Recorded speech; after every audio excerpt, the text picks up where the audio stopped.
So I've been reviewing a lot of chess in media, but I have not talked about the elephant in the room, the OG of all chess clips, Geri's game. So Geri's game was made by Pixar Studios shortly after the release of the initial Toy Story, and it was done as a way to bring new animators into Pixar and as a way to further push research and development. That last part, I'm aware that's why most studios do these things. 3D animation was still relatively young, so these are good ways to train people, research techniques, etc. Oh, I love the intro. Oh. I don't know, it's so silly. I shouldn't have this reaction. I just love the old like Pixar lamp stomping on the eye. And look at the graphics. It looks so cartoony and fake. I kinda adore that old animated look. Ah, there we go, the chessboard. Oh, you know, it's like an animator spent like a month on this, on this shot. So first of all, did he set up the board correctly? White square on the right, yes. Queen on the light square, king on the dark square. Ladies and gentlemen, Geri set up the board correctly. Yes, yes, hold your applause. I know, I know. This is a high bar for chess in media.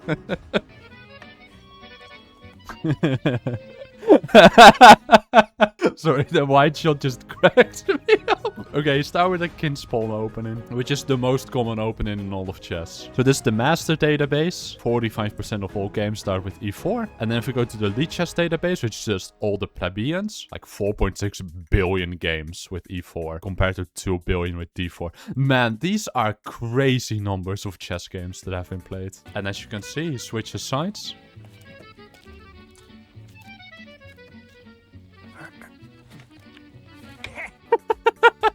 And he switches personality completely. So that's the point of this short. He's constantly flip-flopping between the sides, playing a game against himself. The personality he has with the black pieces is evil or something. I don't know. So we see e4 and e5. And again, by far the most common response to e4. I was curious if you are allowed to play a FIDE rated game against yourself. Wonder if the FIDE handbook has something to say about this. Now, of course, you are allowed to just play a chess game against yourself. I'm just curious if you can make it FIDE rated. Probably to no one's surprise, I couldn't find any rule against playing a game against yourself. So I think, therefore, it's probably completely legal. So...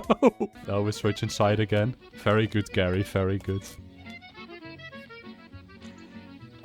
Alright, everyone. Is that a good chess move? What do you think? Answer is no. F3 is horrible. Why, Red Panda? Well, a couple reasons why. First of all, if we're looking at where our pieces belong, we want to develop our pieces in such a way where we control the center. So the most natural square for this knight is F3. And as you can see here, knight F3 by far the most common move. By playing F3, we are depriving this knight of a very natural development square. Now, it can only develop here or here. Second of all, every time we move a pawn, we weaken things and strengthen other things. Like, yes, technically we're strengthening the center, but more importantly, we're weakening this king side diagonal and this one. Meaning that if the king ever castles, it will stand on this open line where you can give a check. And while the king is uncastled, there's always a chance of this check coming in. There's a very famous opening trap, the Damiano. This defense just falls apart completely because here you can actually sack your knight, where black is not allowed to recapture because this loses the game on the spot. As you can see, about a +3 advantage due to the fact that by pushing this pawn, you've weakened this diagonal. So now in this position, you have queen h5 check. This is a real problem. Playing g6 gets very concrete and simple. We take the pawn here, we win the rook. After king e7 though, that's queen e5. And the whole point here is that, yes, we've given up one piece, but what have we won back? First of all, we've won back 2 pawns, and we've tremendously weakened the king. So white plays f3. Now, there isn't a knight that can sacrifice itself, but you can see how very clearly the weakening of this diagonal can spiral out of control. And here, Geri.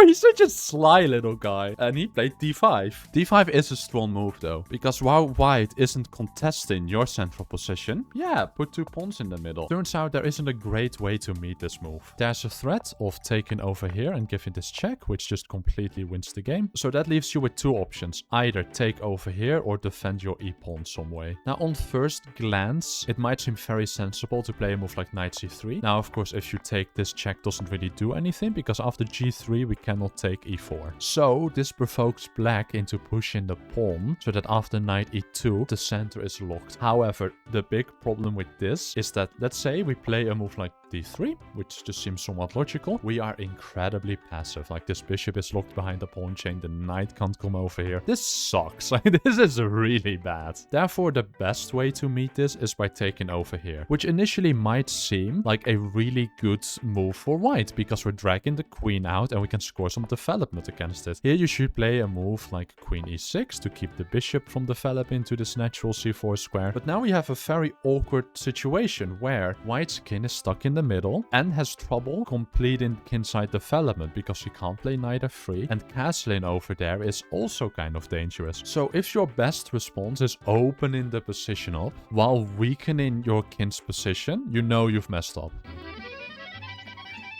Okay, Geri responds with what I think is bishop e2. It's really hard to see, but since the bishop looks like it's in front of the king, I think bishop e2 makes the most sense. It could be that he played bishop e3. I just don't know if he knows the rules of chess, but yeah, bishop e2 makes sense. This move essentially addresses none of the problems, right? This can be taken, opening the center, and weakening this diagonal. Bishop e2 does nothing to address that. We're not really developing this bishop to a useful square at all. On e2, it's doing the exact same as it used to do on f1. There's one upside that now after bishop e2, if black goes for the force in line, that wins material by the way, which is taken here and giving the queen check, we have cleared the f1 square for the king, which is useful.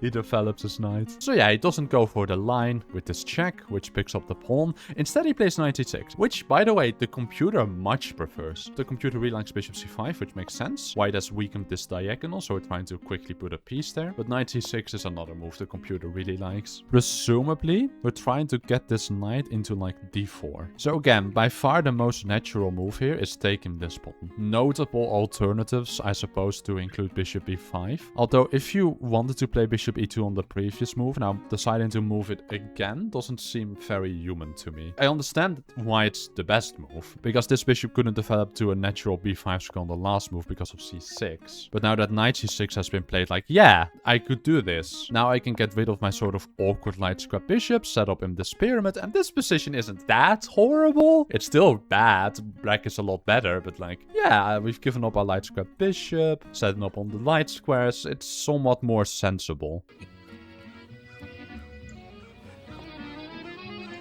No, Geri, no, that's a horrible move. Geri played the move knight a3, which sucks. Natural development squares. We want to put our knight somewhere where they control the central squares. The knight on a3 does nothing. Also, we very often say knights on the rim are dim. We say this because on the rim, the knight controls 4 squares in total, compared to on the middle of the board where it controls twice as much, 8 squares. Now, this maneuver makes sense on the one and only one condition, and that's that a sequence like this will happen, where the knight goes to c4. It is not immediately kicked, and you get to like control this square. Now the knight is well placed.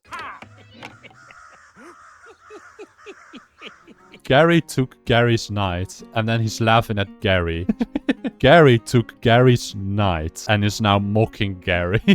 By the way, on my last video, where I did Maui versus Maui, a lot of people thought I was on something. How much did it take to come up with this video idea? Why is it wait when I do it? When Pixar does it, oh, you guys love it. But when I do it, it's stupid. How dare you? I love Geri. Like,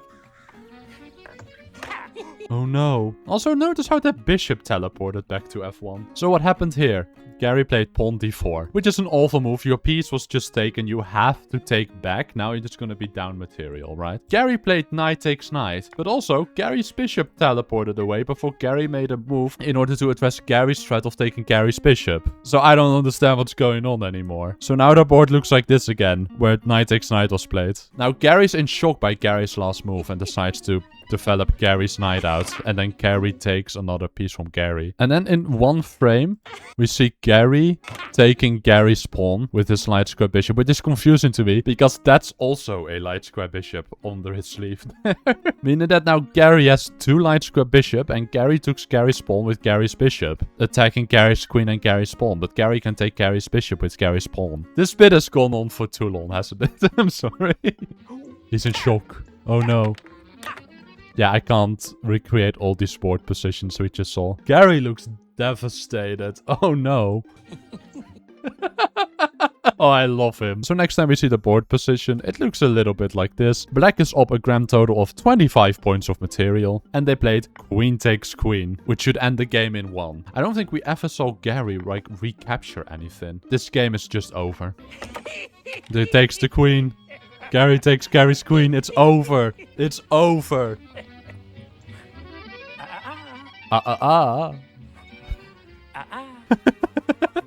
He's messing with him. Also, by the way, in this position, he's like doubtful where to move. King F1 is the only legal move. But he tried to play King G2. And then Geri said to Geri, which makes sense, right? It's an illegal move. But then he tried playing King F1 and he still said, It's the only legal move in the position. Let Geri be. Oh, he doesn't know what to do. No, Geri. So then Geri comes up with an amazing strategy.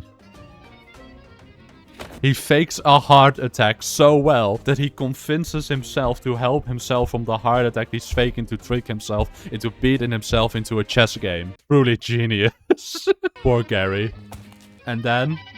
Oh, he's so clever. And then he switched the boards. This is how I could beat Magnus Carlsen, everyone. He still hasn't realized something's wrong. And checkmate.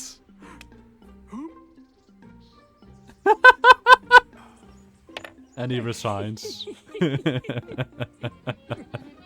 Oh, I love him. And that's how Geri beat himself at chess. It's like Magnus Carlsen said. Sit at the chessboard and play with yourself.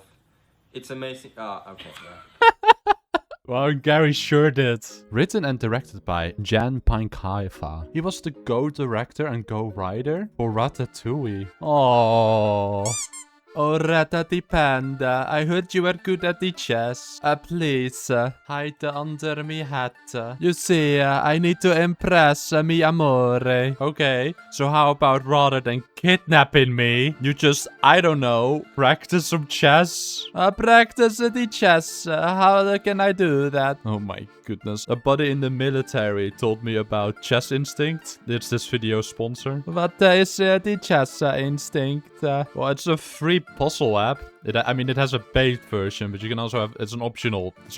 And they have like various game modes, like time trial, puzzle rush. You can do it like the woodpecker method. It's pretty good, actually. I kind of like it. It like identifies your puzzle history and it notes down strengths and weaknesses. Yeah. What did I get the U for? Get out of here, Ratati Panda.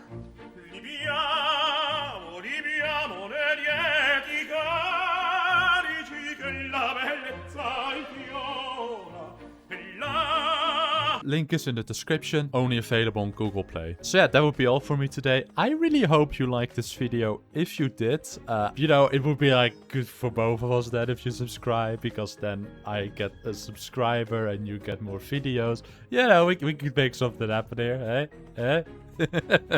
But it's your choice. Do whatever you want. I'll see you guys later. Bye bye.